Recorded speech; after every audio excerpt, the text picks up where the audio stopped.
Thanks to TikTok's fun and addicting nature, the app has quickly become one of the fastest growing social media platforms you can find online today. The app makes it easy for anyone, no matter how young or old, to express themselves in their own way.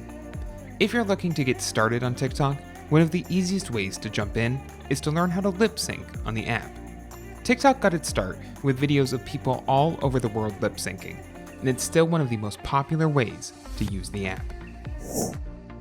To get started, launch the app on your phone and tap on the plus button in the bottom center of the screen.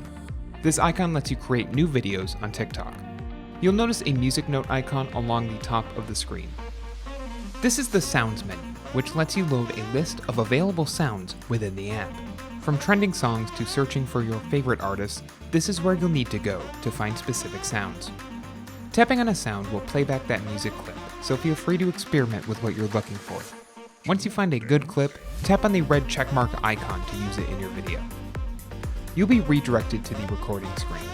Along the right side of your display, you'll see a menu bar with several options.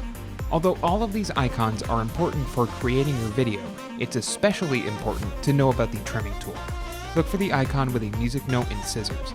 This is where you can adjust your sound by dragging your finger along the timeline.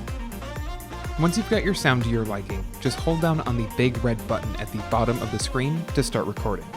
The app will automatically record your performance to the song you selected. To make it easier to lip sync to your video, use the speed tools above the recording button to set your recording to either 2x or 3x. This slows the song down, making it easier to lip sync as you perform on camera. Once you're done recording, you can edit the clip as you like, then click the checkmark button to preview your clip and add filters, text, and more. If you slow down the clip while recording, it will return to normal speed when you're in the preview menu. When you're done editing, hit the next button to add captions and post your clip. If you like this guide, make sure you subscribe for all sorts of videos covering TikTok and other technology. And don't forget to check out one of these videos we think you might enjoy.